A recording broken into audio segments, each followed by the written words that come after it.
saying when he was defending himself. How unusual did you find that? I mean, there's an old adage that the attorney who represents himself has a fool for a client. I assume that adage also works for people who are not attorneys and represent themselves. Now, everyone has the right to be represented. You have the ability to waive that right and represent yourself pro se, and that's what the defendant did in this case.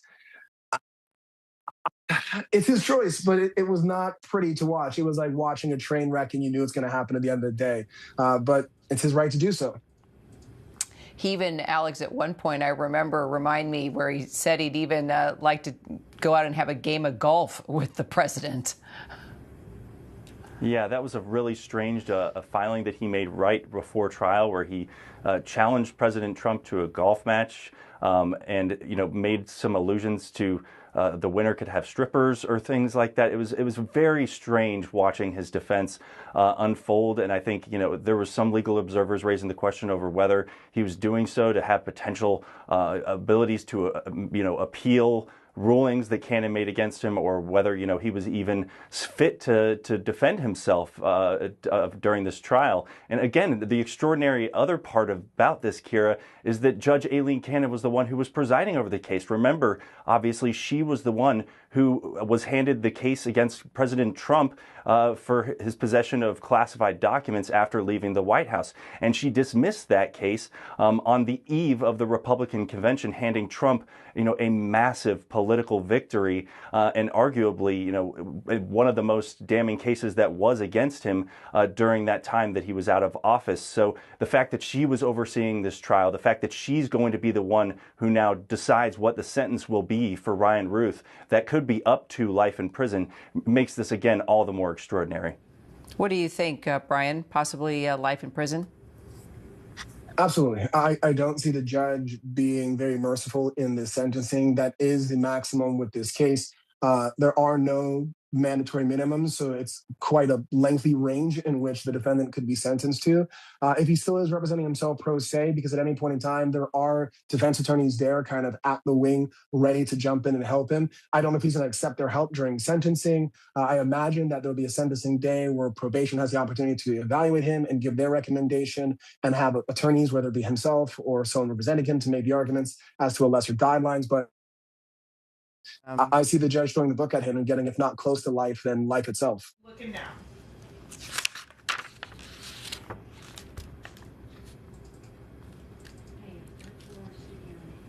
Okay.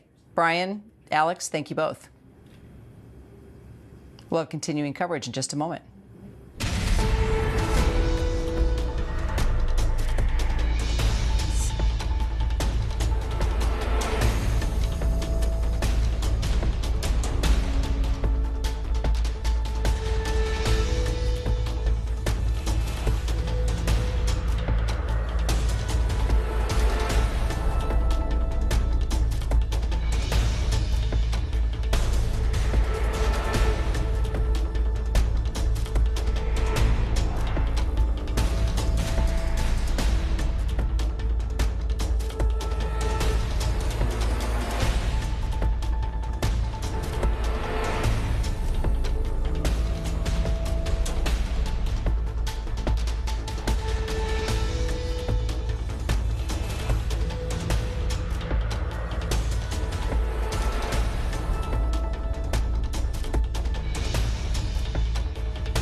News Special Report. And good afternoon, everyone. I'm Kira Phillips. We're coming on the air because a verdict has been reached in the case of Ryan Routh. Routh, as you know, is accused of attempting to assassinate President Trump at his golf course in Florida. He has been found guilty on all 5 counts. Let's get straight to our Chief Justice correspondent, Pierre Thomas, on the phone. Pierre. Well, Kira, this case involved Ryan Routh allegedly attempting to try to kill President Trump as he was golfing while a candidate last year. The case played out over several weeks. He represented himself. Sources had been saying, and the prosecutors had maintained, this was basically an open and shut case, that he was found to be near the site where Trump was actually golfing. A Secret Service agent saw a rifle barrel peering through the woods. He fled. They were able to recover the gun. They arrested him a short distance away from the site. They were able to connect him through physical evidence and also interviewing people that saw him casing the area. So this case is now resolved. The Attorney General, Pam Bondi, has just released a statement thanking the prosecution team in Florida for convicting Ryan Routh, who now faces life in prison, the potential for life in prison after this conviction. Pierre, thank you. Let's bring in our attorney and ABC News contributor, Brian Buckmeyer. Brian, from the filings that Routh had made all the way to representing himself in court, this has been a bit of a bizarre and wild ride. Yeah, it's always interesting when someone elects to represent themselves, or what's called pro se. But this was an interesting one to begin with. When we had the initial filings, as you pointed out, before the trial had even started, where the defendant was asking to have almost like a combat by golf course and asking for strippers to be at his beck and call in between the court dates.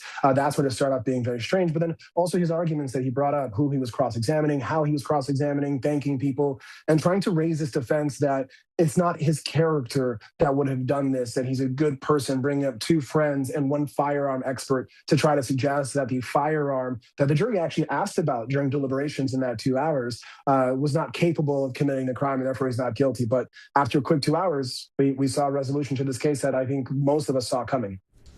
And what do you think he could face here? Life in prison? So it's a serious crime. I don't think that Judge Cannon is going to go very lighthearted or light-handed on the sentence here. We also found out in some of the admonitions that the judge had made that if he talked about his character, the government would be able to bring in some of his past convictions. And some of those questions were brought up in cross-examination of his witnesses. So knowing he has a criminal record as well, I would believe that once probation speaks to him, we find a guideline range that he's looking at, it would be life in prison, if not very close to it.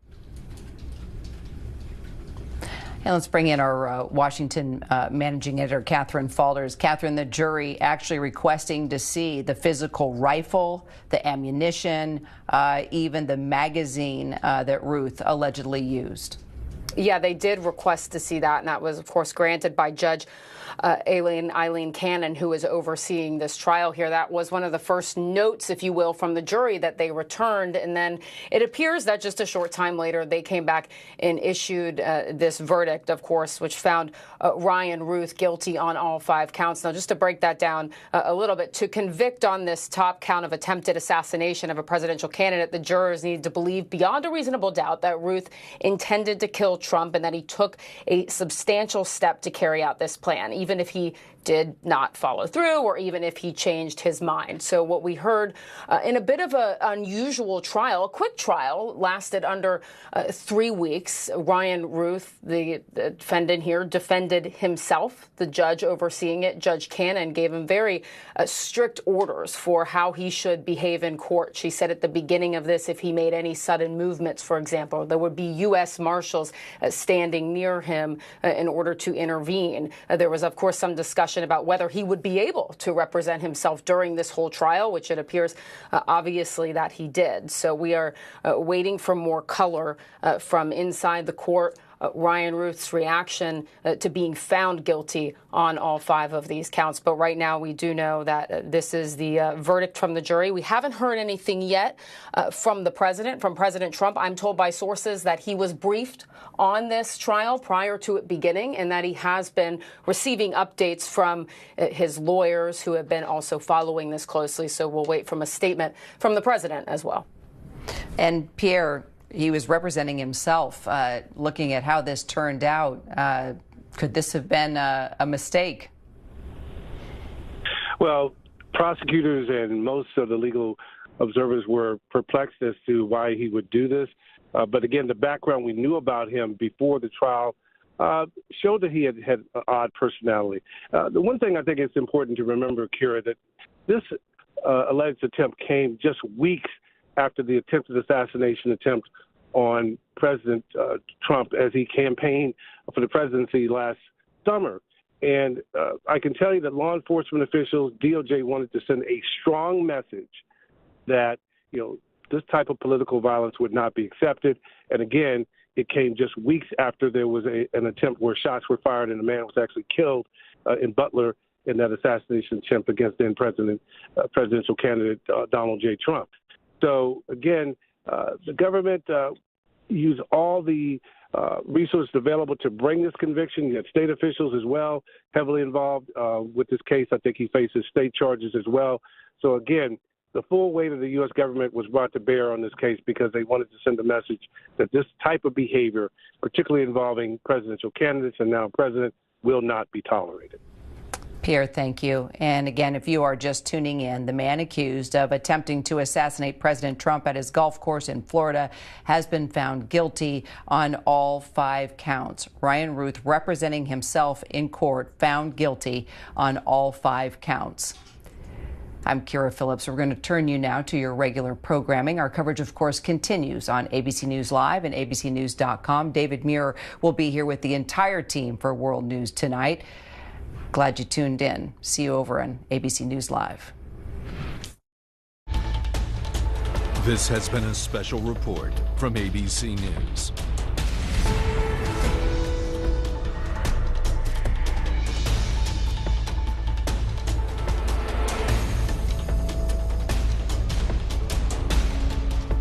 And we continue our breaking news coverage now. Good afternoon, everyone. I'm Kira Phillips. The man accused of attempting to assassinate President Donald Trump at his golf course in Florida has been found guilty on all 5 counts. The jury convicting Ryan Routh just moments ago. Let's get right back to our Brian Buckmeyer, ABC News contributor and attorney. So the jury deliberated for approximately 2 hours. You actually thought that was actually a long period of time.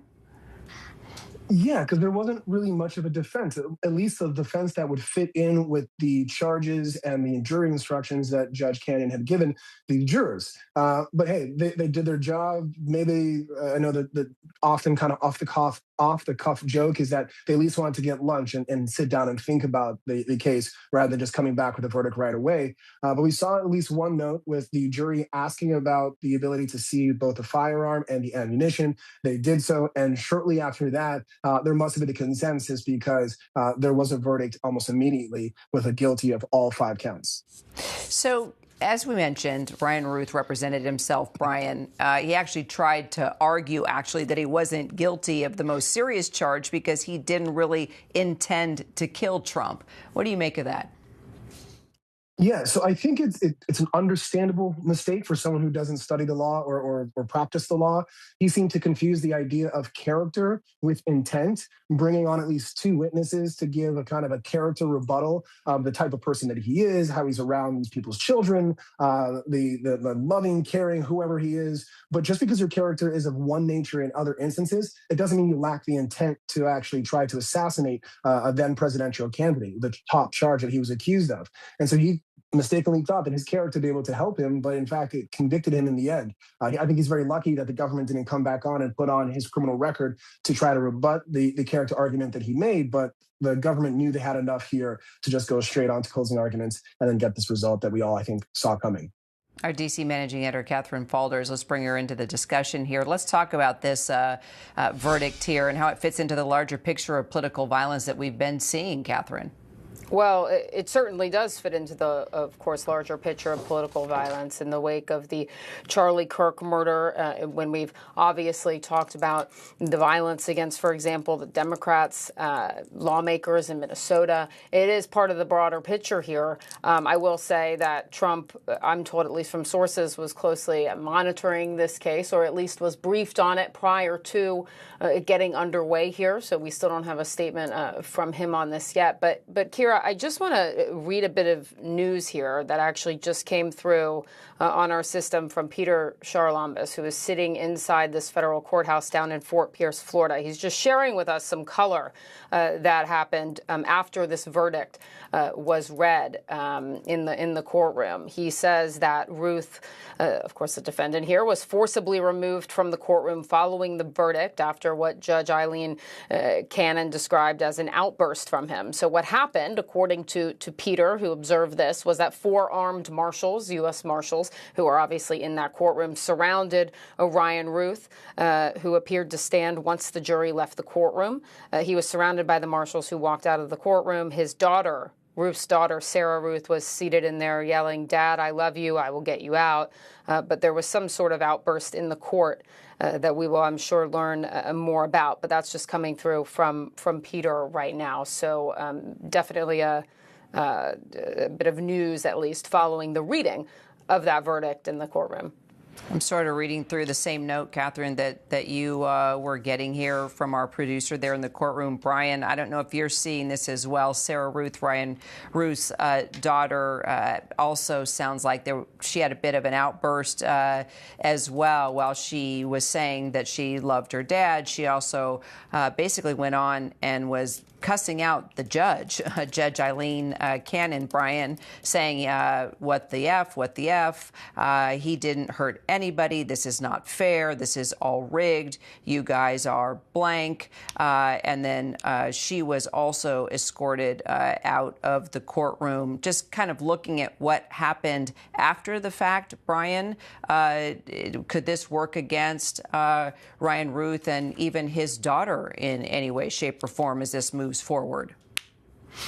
I mean, public outbursts like that after a verdict are usually strictly forbidden from either side, either to cheer that there is a conviction or that there is not, or whatever it may be, in favor or against a decision of the jury. And so I think for the daughter, that's probably the quickest way to end up either sharing a cell or sharing a cell next to her father. By doing that could be contempt of court. I would imagine that she'd probably be detained for a short period of time, given the ability to cool off and then released. But Judge Cannon does and have the ability to really throw the book at her, bring her back in, and she would understand that there are certain rules of decorum in the court and hold her contempt.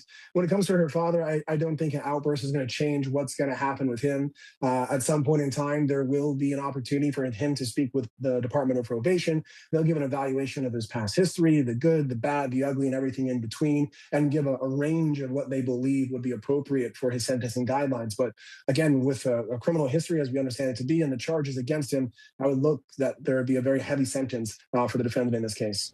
And now we are hearing from President Trump on Truth Social. Congratulations to Attorney General Pam Bondi, Deputy Attorney General Todd Blanche, also the entire DOJ team on this conviction in Florida of the person who attempted an assassination on my life. The trial was meticulously handled, and I would like to thank the judge and jury for their time, professionalism, and patience. This was an evil man with an evil intention, and they caught him. I would also like to thank the Secret Service, Department of Florida law enforcement, and the wonderful person who spotted him running from the site of the crime and acted by following him and getting all information on car type and license plate to the sheriff's office immediately, which led to the arrest and conviction. What incredible instinct and foresight this person had. A very big moment for justice in America. That response coming from the President of the United States after the jury has now convicted Ryan Routh on all 5 counts, including attempted assassination of a major presidential candidate. He now faces the possibility of life in prison. I'm Kira Phillips. We will have continuing updates right here on ABC News Live throughout the day. Glad you're with us. More news right after the break.